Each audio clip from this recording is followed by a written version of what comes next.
jagungan. Jagung ning kene ngeri iki. Apa-apa sih. Wes apik kok. Ajae sik ketok tenanane ya. Pun. Wes. Fokus. Bisa difokus kita kan aja. Nah, fokus aja.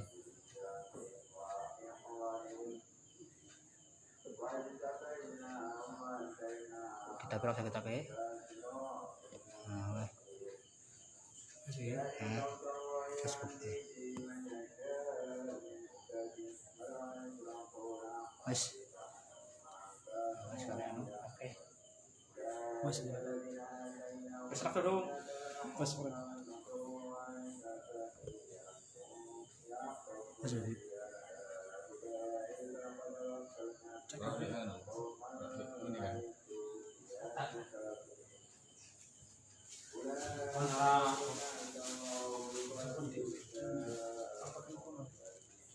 Dia pakai kabel.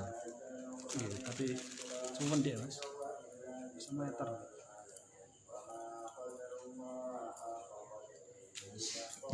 Nah, gitu kak.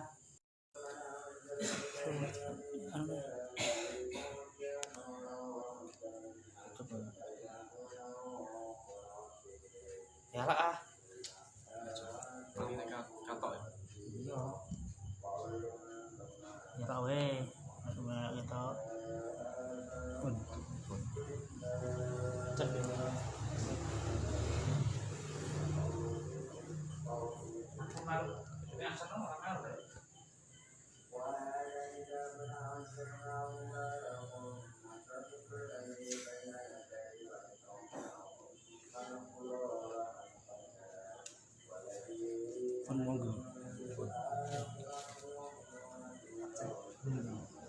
Assalamualaikum warahmatullahi wabarakatuh.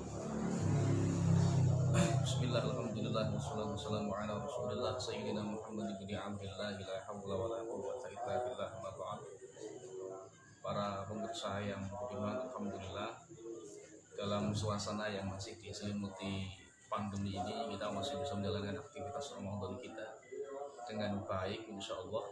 Meskipun dalam kondisi pandemi, memang seharusnya kita tidak bisa begitu saja meninggalkan aktivitas Ramadan, karena Ramadan itu merupakan bulan yang menjadi kesempatan kita orang Islam untuk menanam pahala dan kebaikan sebanyak mungkin. Nah, karena situasi ini yang masih tidak bisa kita gunakan sebagaimana biasanya di tahun-tahun sebelumnya, maka kebaikan-kebaikan itu jangan sampai tereduksi oleh keadaan, tapi bagaimana kebaikan itu dialihkan dalam bentuk kebaikan yang lain.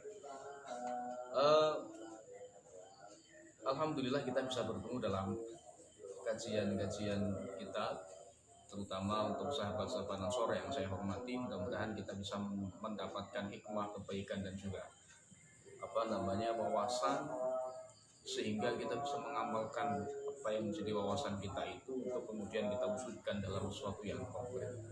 Kali ini saya akan membacakan kitab Hillatun Nasyiin karangan Syekh Mustafa Al-Ghulayaini, yaitu sebuah kumpulan-kumpulan tulisan yang ada di dalam Quran, ya, yang beliau tulis di dalam Quran, yang beliau tulis dalam media massa.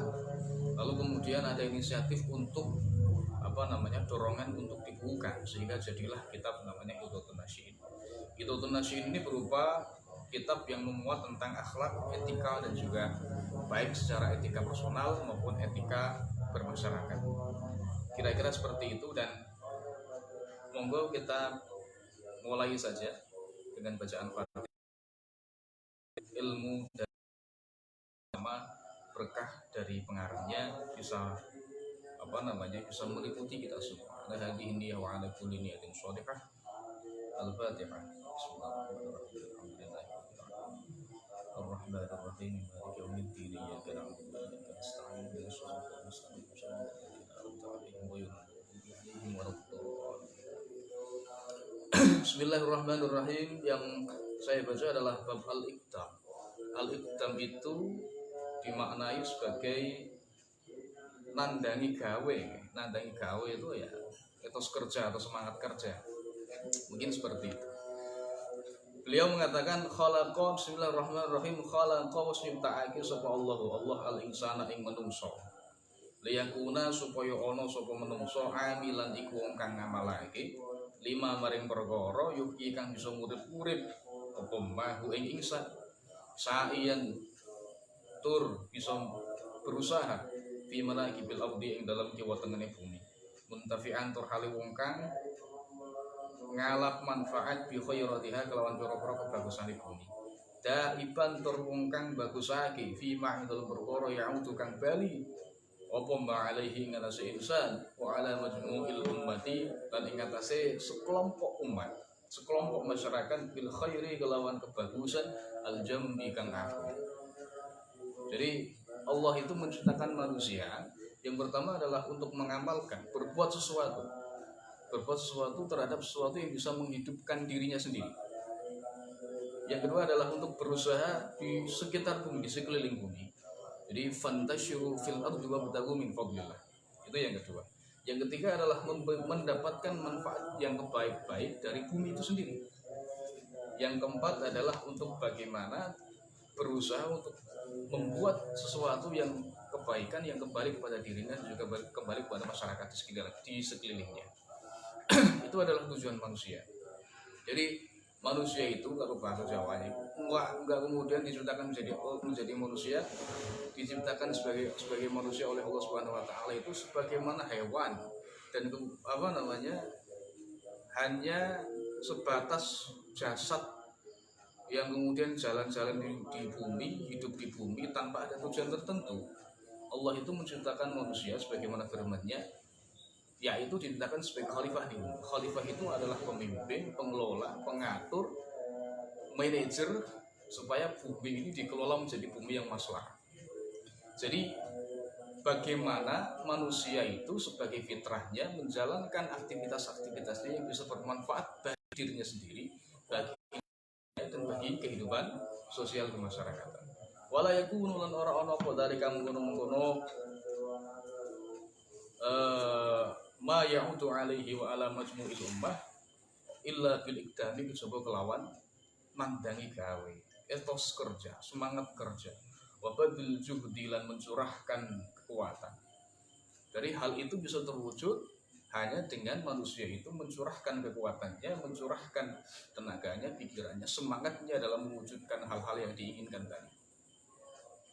Inna salafus salih saat temani wong salaf salih lam ya belum iku ora tumeka salafus salih tilkal azamata ing kono-kono keagungan alha ilata kang luar biasa walam yudallil ora bisa nunduake salafus salih tilkal aqobati ing kono-kono kesulitan la usbata kang angel al murtaqo kang dhuwur walam yasil lan ora tumeka salafus salih ila maring perkara utak-utak kang den dingkroake enda dikrihe ing dalem nalikane nutur ma apa kulo sing saben-saben sira illa bil ikdami kejaba kelawan etos kerja, semangat kerja, nandangi gawe wa isaratil himmati lan mencurahkan cita-cita. Nah, orang-orang zaman dulu itu, orang-orang salafus saleh itu, ketika Islam sedang maju, itu tidak hanya kemudian hidup berleha-leha. Orang angger urip itu koyo sakarepe dhewe tidak, tapi mereka mencurahkan tenaganya, mencurahkan pikirannya, sehingga muncul ketika abad-abad awal mulai Rasulullah hidup diutus menjadi nabi, lalu kemudian masa Khulafaur Rasyidun, kemudian diganti dengan masa dinasti Umayyah, dinasti Abbasiyah, itu Islam sangat maju perkembangannya. Kenapa? Karena mereka sangat mementingkan kejayaan Islam. Mereka bekerja dengan sepenuh hati, mereka ngopeni ilmu pengetahuan. Jadi sekarang itu berbeda dengan dulu. Maka bagaimana supaya Islam itu bisa jaya? Itu adalah dengan cara nguri-nguri pengetahuan-pengetahuan yang dulu diwariskan oleh orang-orang tua sebelum kita. Jadi kira-kira ya mereka tidak akan bisa berhasil menundukkan segala macam kesulitan kecuali dengan etos kerja yang tinggi, semangat kerja yang tinggi. Maka terlebih kita ngomong tentang konteks Ansor sebagai seorang pemuda, terutama pemuda Nahdlatul Ulama itu, ya kalau pengen maju seperti itu generasi muda itu harus bagaimana diberikan semangat, diberikan pendidikan yang baik, diberikan wacana Indonesia terutama dan khususnya orang-orang ulama itu bisa lebih maju daripada orang-orang yang lain. Maka itu nanti akan berpengaruh terhadap bangsa Indonesia secara keseluruhan. Nah, hanya etos kerja yang tinggi, semangat kerja yang tinggi, cita-cita yang tinggi yang bisa mencapai derajat tersebut. Kira-kira seperti itu. Wa innal khalaq, selanjutnya. Wa innal khalaq. Lan saat temene wong saiki, wong sing keri. Lamun ta'akhir iku ora tertinggal sapa khalaf an hadhil martabati saking ikilah martabat. Martabat itu derajat.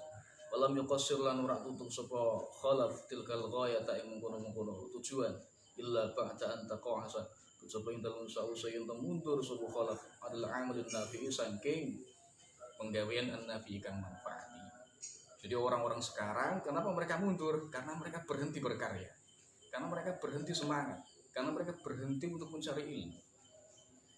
Terutama di Indonesia. Indonesia itu kan negara yang super luar biasa itu sumber daya alam ya, luar biasa melimpah itu sumber daya alam. Nah, saking melimpahnya sumber daya alam di Indonesia itu, mereka masyarakatnya tenang-tenang wae, nggak memikirkan bagaimana kelanjutan ke depan. Sehingga saentak-entek saakeh-akeh sumber daya alam itu dikuasai, dientek-entekno tanpa bagaimana berpikir melanjutkan sumber daya yang akan digunakan di masa depan. Nah, ini loh kemudian menjadi hal yang faktor orang Islam itu mundur seperti itu. Dunia Arab juga seperti itu. Jadi mereka terlalu nyenyak tidurnya, mereka terlalu santai dengan kehidupannya karena wis merasa kepenak, ya, terus merasa uripe wis tenang, uripe wis kepenak, sehingga mereka tidak bisa memikirkan bagaimana nanti masa depan anak cucunya, masa depan bangsa. Nah, ini menjadi tantangan kita sebenarnya, orang-orang Ansor terutama. Jadi bagaimana orang Islam itu punya konsep pemikiran yang maju. Bagaimana orang Islam itu punya konsep pemikiran yang mendobrak tradisi-tradisi lama. Apa misalnya? Sekarang NU itu terutama, atau ya NU lah secara keseluruhan, harus mulai berpikir bagaimana menguasai ilmu pengetahuan dan sains, teknologi. Kenapa? Karena bangsa-bangsa yang maju itu adalah bangsa-bangsa yang kuat teknologinya. Sehingga kalau mereka sudah kuat teknologinya, ekonominya juga akan kuat, ya, militernya juga akan kuat. Dan ketika negara itu sudah kuat, tidak ada negara-negara yang berani menjajah mereka. Maka ya kita tidak suka, kita memang sering ngomong tentang barokah, sering ngomong tentang berkah, sering ngomong tentang manfaat, sering ngomong tentang pahala, surga dan sebagainya. Tapi itu justru malah kadang-kadang menjadi dua mata pisau yang merugikan salah satunya. Ketika kita ngomong terus tentang akhirat, tapi lupa dengan kemajuan bangsa kita, itu menjadi bumerang bagi kita. Kan ngoten. Kata sedikit tiang-tiang itu usung ibadah, tapi bagaimana pengetahuan itu tidak didopeni. Padahal dulu itu ulama-ulama zaman dulu, ulama-ulama salaf itu mencurahkan waktunya, mencurahkan semangatnya itu untuk mencari ilmu. Contoh saja, Imam Ghazali itu luar biasa, tirakate kaya apa, masya Allah, sampai kemudian muncul kegelisahan yang luar biasa. Katanya beliau menyendiri di menara masjid Damaskus itu selang berapa bulan, 4 bulan kalau nggak salah, jadilah kitab namanya Ihya Ulumuddin. Siapa lagi misalnya Imam Syafi'i itu masya Allah umur 9 tahun katanya sudah hafal Quran, 12 tahun katanya sudah hafal kitab Al-Muwatta karangan Imam Malik. Lalu kemudian perjalanan mulai dari Madinah sampai tekan Mesir itu juga dilalui dengan mencari ilmu yang serius. Bahkan pernah suatu ketika Imam Syafi'i ditahan oleh rajanya ketika itu, Raja Harun ar-Rasyid, ditahan gara-gara dituduh melakukan pemberontakan. Tetapi beliau bisa lolos karena hujah-hujahnya sesuai dengan ilmu pengetahuan, sesuai dengan Al-Quran dan As-Sunnah, sehingga beliau dilepaskan oleh Raja Harun ar-Rasyid. Itu karena barokah ilmu pengetahuan. Ya, itu dalam konteks agama. Tetapi apakah agama Islam itu juga melarang atau bahkan seolah-olah mengutuk pengetahuan? Tidak. agama Islam itu tidak mengutuk teknologi. Coba misalkan kita angen-angen ayat apalah yang nuzuruna ilal ibni kaifa khuliqat. Apakah kamu tidak melihat bagaimana unta itu diciptakan? Itu mengandung sisi nilai pengetahuan biologi. Jadi unta itu kan isyarat. Unta itu isyarat bagaimana supaya orang Islam itu melihat penciptaan unta, lalu kemudian diamati secara mendekat, akhirnya muncul pengetahuan ilmu biologi. Wa ilas samaa'i kaifa rufi'at. Bagaimana langit itu didirikan. Itu kan mengandung pengetahuan astronomis kan. Lalu kemudian secara terperinci misalnya wal qamara qaddarnahu manazil hatta 'ada kal urjunil qadim. La syamsu yanbaghi laha an tudrika al-qamara wa kullun fi falakin yasbahun. Kan begitu. Jadi ada namanya ilmu falak karena melihat bagaimana perputaran matahari dan juga rembulan. Jadi Islam itu tidak menahan sains. Islam itu tidak mengucilkan sains. Justru malah ketika Nabi Muhammad mendapatkan perintah Iqra, disitulah mulai Islam itu mengutamakan ilmu pengetahuan. Maka orang Islam jangan sampai hanya kemudian terlelap dalam zikirnya, terlelap dalam ketasawufannya, tetapi dia justru malah lupa bagaimana bangsa, negaranya, dunianya, buminya itu adalah diatur dengan ilmu pengetahuan. Yang menciptakan pesawat itu bukan sahibul fadilah wa sa'adah, tapi ahlul ilmi, ahli sains. Yang menciptakan PLTU itu bukan wali, bukan wali, tetapi ahli sains. Nah nanti suatu saat kita akan membutuhkan seperti itu. Saya juga kadang-kadang mikir, satu-satunya negara Timur Tengah yang mampu berani melawan Amerika sepertinya kok Iran. Kenapa? Karena Iran itu digadang-gadang sebagai negara Islam yang mampu menguasai sains dan teknologi secara kuat. Itu Iran. Maka sampai sekarang kayaknya nggak pernah Iran dijajah itu nggak pernah. Kecuali hanya intrik-intrik politik lah dengan Amerika. Nah itu mungkin yang menjadi referensi kita supaya Indonesia itu tidak hanya berkecimpung dalam masalah masalah kesufian saja, tetapi melupakan yang namanya ilmu pengetahuan. Kira-kira seperti itu. Maka ketika kita ingin maju, ya mau nggak mau kita harus menguasai ilmu pengetahuan. Dan la budda fi ihatatil ilm. Jadi kita harus menguasai ilmu pengetahuan itu sendiri, baik pengetahuan keagamaan ataupun pengetahuan ilmu alam dan lain-lain sebagainya.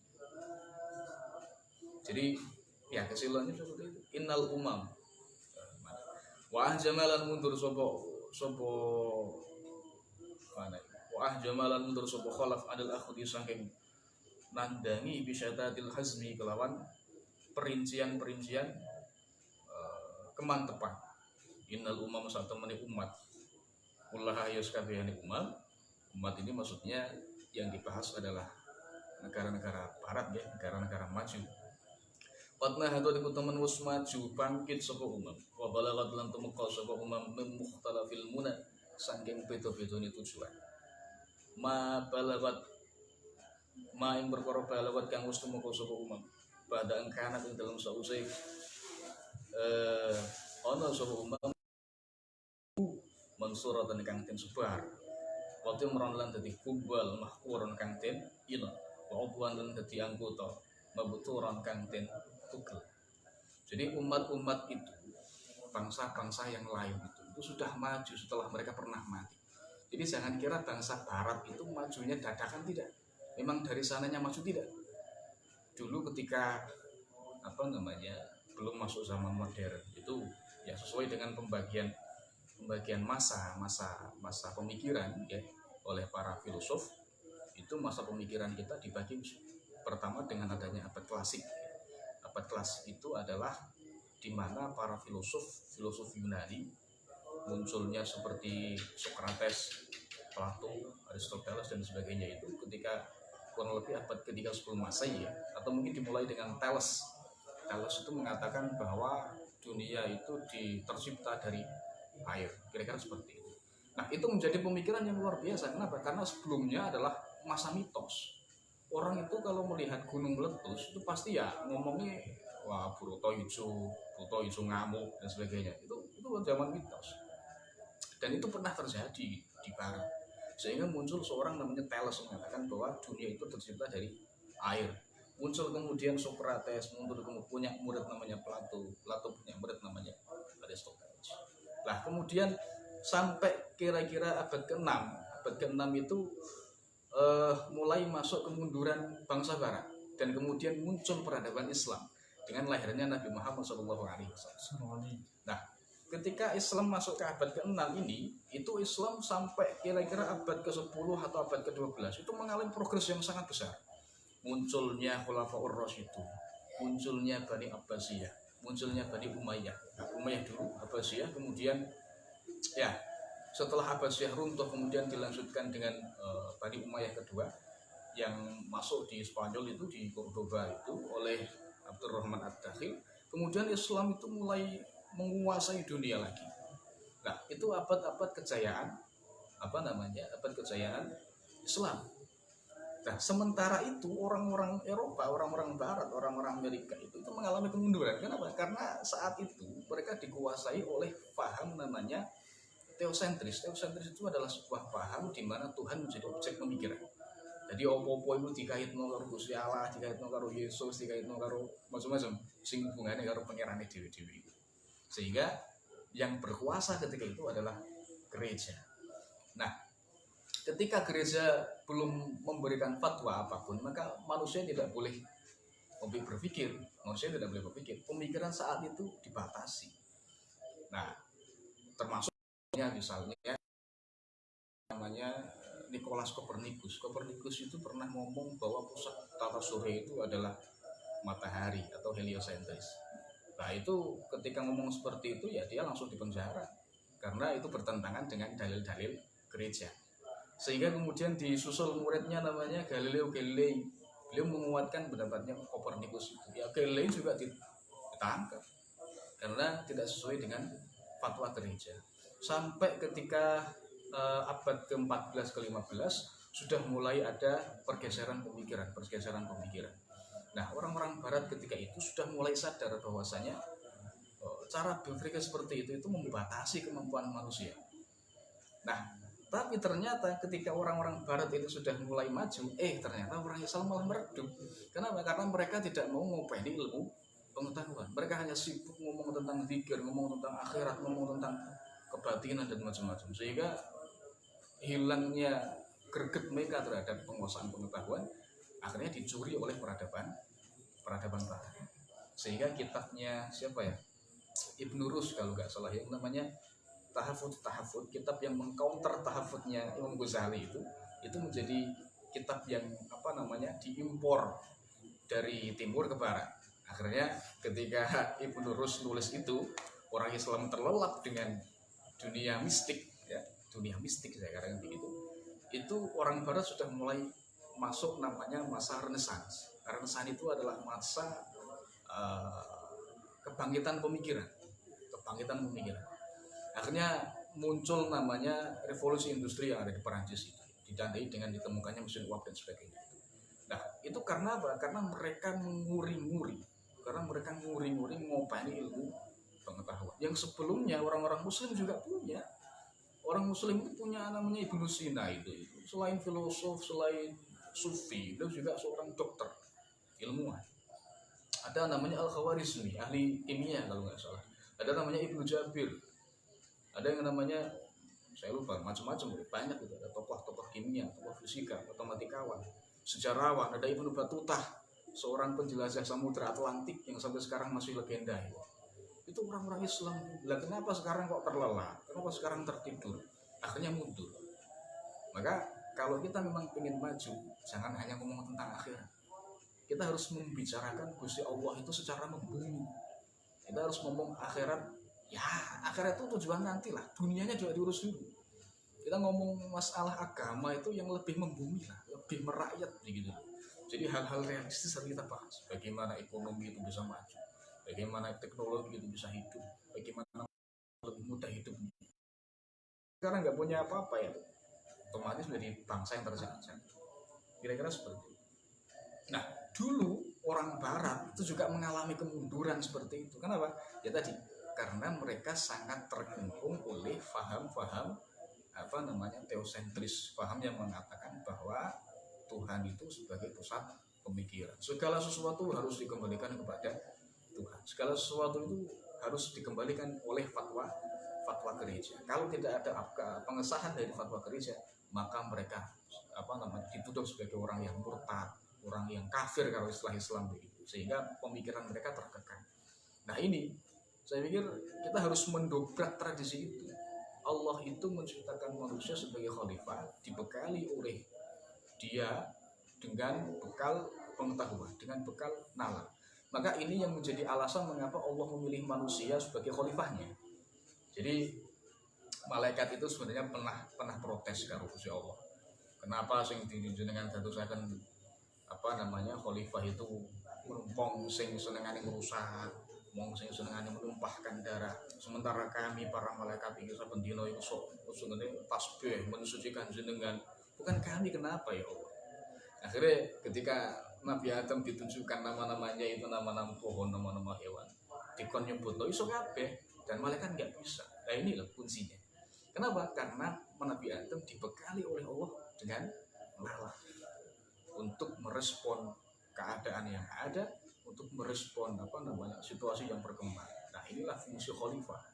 Maka tidak hanya ahli zikir tok nanti yang yang hidup ya, sehingga alamnya tidak diopeni, tapi orang-orang yang punya pemikiran-pemikiran yang luar biasa, pemikiran-pemikiran yang bisa merespon ya, situasi yang berkembang, terutama itu wayah COVID ya. Ada isu bahwasanya COVID itu adalah senjata biologis yang sengaja diciptakan begitu untuk mengurangi populasi manusia di dunia. Ini kan bahaya. Kayak gini agar wong Indonesia istighosah itu baik, tapi kalau kita nggak punya ilmunya ya nangkalin istighosah kok yes ya kalah, itu kalah. Karena Gusti Allah itu menciptakan COVID itu sesuai dengan takdirnya sebagai virus. Nggak mungkin kemudian Gusti Allah menciptakan virus terus orang itu mengenai wong tertentu, sebenarnya nggak bisa. Wong bencana saja banjir, wong sing saleh yang malah kelep. Ono gunung meledos itu wong sing saleh, wong sing iman yang mau mati. Nah itu menjadi persoalan yang perlu kita selesaikan.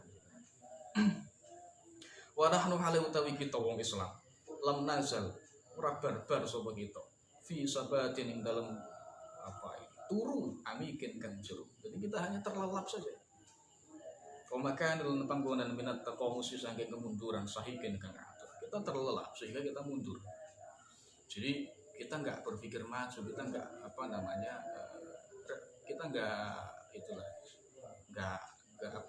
nggak bisa berpikir maju.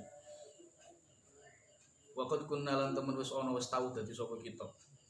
Sabiqina iku wong kang dhisik al awwalina kang dhisik wal hadina lan dadi pelopor al mahdiyina tur kang diwenehi pitutur. Padahal wong Islam itu punya Al-Qur'an, punya Rasulullah, punya sahabat-sahabat, punya ulama-ulama yang punya peradaban Islam dan keilmuan yang luar biasa. Tapi mengapa awak dewe iki dadi wong Islam semakin mundur? Nah itu coba awak dewe dikoreksi. Misalnya saiki belum bisa, kita belum bisa, ya mudah-mudahan anak-anak kita bisa.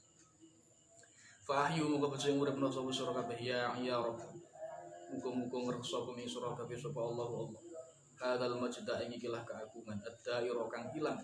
Maka hidupkanlah kembali keagungan-keagungan yang telah hilang. Wa anqilu lan bangkitake sapa sira dalikal syarafa ing kemuliaan ala sira kang luhur. Bangkitkan kembali kemuliaan yang luhur itu. Karena sebelumnya pernah hilang.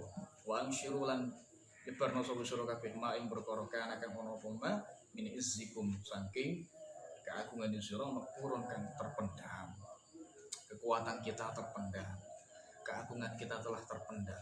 Maka cobalah kita bangkitkan kembali supaya Islam ini menjadi dinun aliyun, dinun ali. Jadi agama Islam itu menjadi agama yang tinggi, agama yang luhur. Al-Islam ya'lu wa la yula alaih. Islam itu adalah luhur dan tidak boleh ditinggi, tidak boleh diungguli oleh yang lainnya. Nah, caranya bagaimana? Ya dari kita sendiri. Bukan kemudian kita menyalahkan mereka. Bukan kemudian kita menghancurkan mereka. Bukan. Karena menjadi tinggi itu bukan berarti merendahkan orang lain. Menjadi besar itu bukan berarti mengecilkan orang lain. Dan menjadi pandai bukan berarti membodohi orang lain.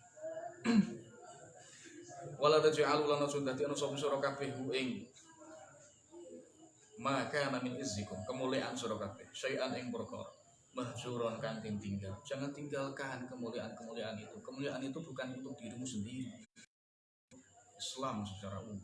Fa inni mongko sak temen ingsun ara iku rasul ingsun. Bilang dastai gitu lamun ora ngilir sira kabeh. Kafanan ing mori kafan mansuron kang den gelar. Kuburan lan kuburan mahkuron kang den gali dikedhuk. Wa hunalika lan dalam mengkono-mengkono panggonan nad'u undang sapa kita suburan ing kerusakan. Jadi seandainya kita tidak bangkit, kita tidak bangun, ya, kita masih terlelap dalam tidur kita, masih menikmati masa-masa leha-leha kita, ya suatu saat nanti kita akan terpendam sendiri oleh kecerobohan kita. Suatu saat nanti kita akan kalah tenggelam oleh kecerobohan kita, oleh kemalasan kita. Maka yang paling ditekankan dalam hal ini adalah bagaimana Islam itu bisa besar karena orang-orangnya, pemeluk-pemeluknya itu senang berkecimpung dalam ilmu dan pengetahuan, terutama sains dan teknologi. Jangan kemudian menjadi orang Islam yang lemah, hanya sibuk ngurus awake dhewe. Karena ya bagaimana lagi ya? Tinggalkan dunia secara total. Tapi sufi itu bagaimana dunia tidak kandil nunggu nanti ini, tapi tetap mengurus dunia di dalam tangannya supaya dunia itu menjadi dunia yang maslahat dan baik bagi generasi penerusnya. Itu sufi. Sufi itu bukan kemudian sendero, wiridan, muter tasbih saya protol. Itu bukan sufi menurut saya. Sufi yang egois, mlebu swarga dhewe. Mun nek mlebu swarga dhewe iki bosen nek swarga balik donya. Pindah neraka sing rame itu. Kira-kira ya. Nah, ketika memang kita tidak sadar, ora gelem tangi, ya, kita akan terpendam oleh masa yang semakin ganas gitu. Fala nasitu nek wis karo muni ku mau fala nasitu mung bakal nemu sapa kita nasiron ing penolong. Sapa sing dulu? Orang itu nanti akan hidup semakin individualis. Pertengahan setelah munculnya renesan tadi itu orang-orang akan semakin individualis. Semakin kesini orang akan semakin individualis. Individualis itu adalah mereka seorang butuh karo liyane, penting awake dhewe. Banyak sekarang orang yang tidak peduli karo liyane. Itu bukan semangat Islam. Semangat Islam itu ya peduli. Bersumba sugih liyane do kleler. Bersumba ngalim liyane sudah bodoh. Bersumba kuat liyane malah dijenguk. Itu bukan nilai Islam. Jadi Islam itu yang kuat membantu yang lemah, yang tinggi mengangkat yang rendah, dan yang pintar itu yang mengajari orang-orang yang belum bisa. Bismillahirrahmanirrahim. Malan kilan ora nemu age sapa sira zahiran ing penolong. Fanhadu. Nah niki prinsip yang tutul ulang. Fanhadu monggo mesti bangkit sapa sira kabeh. Nah docan kelawan kebangkitan. Tami itu kang bisa obah laha karena nahdoh apa ar-rasiyah atau gunung sing gede. Bangkitlah dengan kebangkitan itu, gunung itu pun akan bisa bergoncang. Nah, kira-kira kok. Watas kunulan bisa anteng indah yang dalam nalikane dalam sandingin nahdoh apa al-jamihah itu biro-biro hewan kan nakal. Bangkitlah sebagaimana kebangkitan yang bisa menggoncangkan gunung dan kebangkitan yang bisa menahan keganasan binatang-binatang buas. Jadi kebangkitan yang kuat sekaligus kebangkitan yang berwibawa, kebangkitan yang bisa menahan segala macam bentuk kerusakan dan segala macam kemunduran, sekaligus kebangkitan yang bisa berwibawa dan bisa menempulkan rasa penghormatan bagi kita sendiri oleh orang lain. Bangkitlah kebelaan takroa dalam itu sak durunge ento nuduk nemoni nak ing kita bu al-qari'ah itu bahaya kan gede. Bangkit sebelum ada bahaya yang datang. Wa tasukha lan ngenani nek ing kita apa sokhatu pro ceritan itu faida aja ada sokhoh nih kiamat. Jadi kalau sang kakalane sapa kae Israfil tahmika Israfil ya. Israfil. Nah itu acur kabeh. Jadi kalau kita tidak segera bangkit, fantasi saat, tunggu saja saat kehancuran. Wis bawa ibar, Islam akan hancur, lebur menjadi debu. Makanya menjadi orang Islam itu tidak hanya hubungan vertikal kalau Gusti Allah, tapi bagaimana menjadi manusia yang maslahat, manusia yang muslih, bisa membetulkan segala macam keadaan yang rusak, bisa membangkitkan segala macam hal-hal yang lesu, bisa menghidupkan kembali peristiwa-peristiwa yang mati, peradaban-peradaban yang mati, terutama peradaban-peradaban yang Islam. Nah, kita mengambil contoh saja misalnya dulu itu ketika masa dinasti Abbasiyah, ketika masa dinasti Umayyah kedua misalnya, Islam itu menjadi besar, hampir sepertiga dunia itu dikuasai oleh Islam, semuanya berada di bawah kekuasaan Islam. Bahkan ketika Abbasiyah muncul kemudian diganti oleh Mulukut Tawaif itu, misal ada 3 kerajaan yang agak besar itu, Turki Utsmani di Turki, Ottoman itu, kemudian kerajaan Mughal di India, kemudian kerajaan Safawi di Iran, itu pun Islam masih sangat berwibawa. Nah sekarang keadaannya sudah terbalik, Islam menjadi negara jajahan. Rata-rata negara yang menjadi jajahan itu adalah negara Islam. Kenapa? Karena mereka tidak peduli dengan ilmu pengetahuan. Mereka acuh terhadap ilmu pengetahuan. Nah, makanya begini, ngomong soal tentang akademik ya. Imam Ghazali itu menjadi salah satu orang yang dituduh mematikan pemikiran Islam. Kenapa? Karena setelah munculnya Ihya Ulumuddin, manusia ketika itu terjebak di dalam kehidupan sufi, sehingga mereka tidak menginginkan adanya ilmu pengetahuan selain pengetahuan tasawuf atau pengetahuan sufi. Nah, makanya setelah Imam Ghazali wafat muncul Ibn Rushd, karena sebelumnya Imam Ghazali itu mengkritik filsafatnya Ibnu Sina dengan kitabnya namanya Tahaffudzul Falasifah. Lalu kemudian setelah Imam Ghazali wafat, ketemulah Ibn Rushd itu yang kemudian di barat dikenal dengan nama Averroes ya. Averroes menulis kitab namanya Tahaffudzul Tahaffudz, kerangsuan kitab tahaffudznya Imam Ghazali. Ya, ini biasa di dalam masalah akademik. Tetapi kritik itu seharusnya tidak mempengaruhi kita. Kritik itu tidak mempengaruhi kita supaya kita meninggalkan ilmu pengetahuan secara total. Yang dikritik oleh Imam Ghazali terhadap filsafatnya Ibnu Sina itu adalah masalah-masalah metafisik, masalah-masalah ketuhanan. Tidak semuanya. Jadi Imam Ghazali pun juga seorang filosof begitu, seorang yang menggemari ilmu pengetahuan. Maka kita sebagai seorang muslim, terutama generasi-generasi muda itu seharusnya mengopeni hormat lah setidaknya, hormat ilmu pengetahuan. Punya wawasan yang besar, punya wawasan yang luas. Contoh misalnya di dalam dunia fikih dan tafsir, Gus Baha itu sosok yang luar biasa. Gus Baha itu sosok yang luar biasa. Alhamdulillah kita punya ulama seperti itu.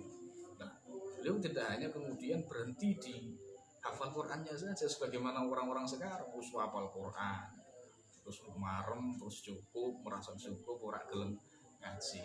Itu sesuatu yang keliru. Ya, menjadi hudan lil muttaqin ketika dia difahami dan dihafalkan. Dia difahami dan diamalkan, bukan hanya dihafalkan.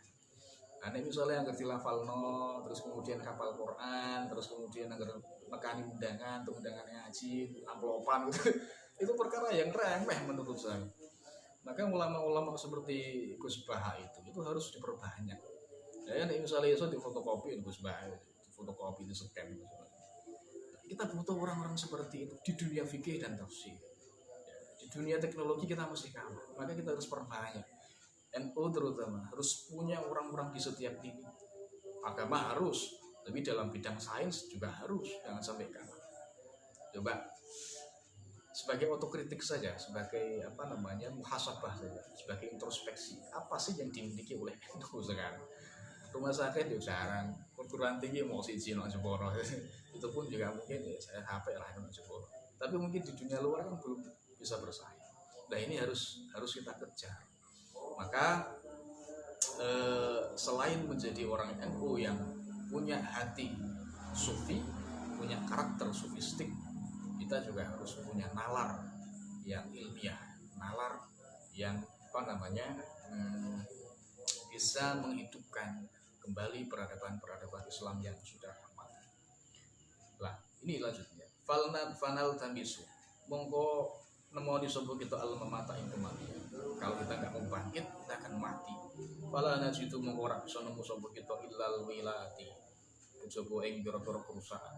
Inna fi yatikum sak temen ing dalam tangan sira kabeh amrul ummati ana apa urusane umat. Wa fi iqdamikum lan ing dalam semangat sira kabeh hayataha ana apa kehidupan umat. Pemuda terutama. Jadi di tanganmu itulah kehidupan umat. Di tanganmu itulah urusan-urusan umat diserahkan. Maka ada pemuda yang berpangku tangan. Ya lebar. Masyarakat itu nanti akan kebingungan ketika orang dekader. Maka pemuda kita ansor dan sebagainya itu nom-nom. Kalau bisa ya tetap ikdam itu tetap semangat. Karena wafi ikdamikum hayatan.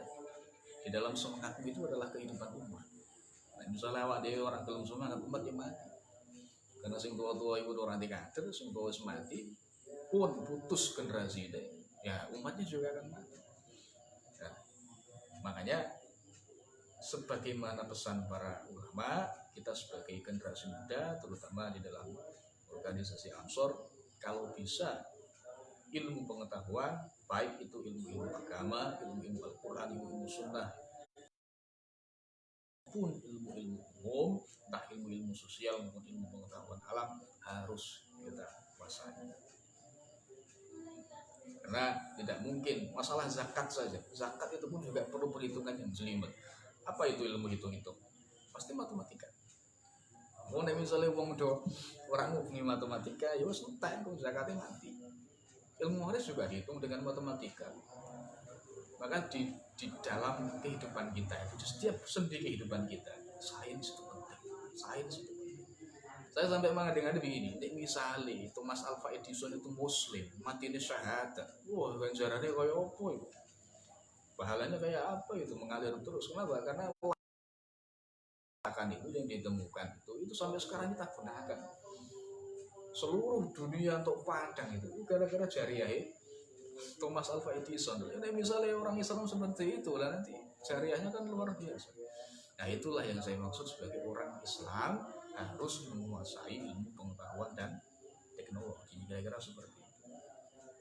Bakti mengko masih semangat atau sapa sira kabeh iktamal asadi kaya dene semangate macan al-basili kang gala. Semangatlah seperti semangatnya macan itu. Wan hal tulan menciptakan kita sapa sira kabeh mengudur riwayat kelawan bangkite tangine unta kang dikemomot tahtada sola sini kang duweni pira-pira muatan. Unta iku dikei muatan kaya apa wae mesti kuat.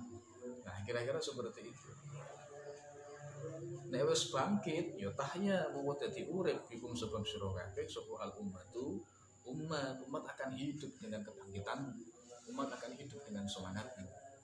Nah, kalau umat sudah hidup dan sampai yang menjadi pelopornya nek dilakoni kelawan ikhlas insyaallah ganjarane nindi ila yaumil ya Allah taala insyaallah lakum maring sira kabeh mu'ayinun dibatkan nulungi wa huwa taala insyaallah ya jazi bakal bales sapa insyaallah al-muktimina kelawan biro-biro maring biro-biro wong kang semangat untuk ini istos kerja yang tinggi. Jadi Allah itu tidak akan menyia-nyiakan orang yang punya istos kerja yang tinggi, punya kerja sosial yang tinggi, punya peran di dalam masyarakat yang tinggi, punya kontribusi dan dedikasi yang menjuru peradaban masyarakat itu.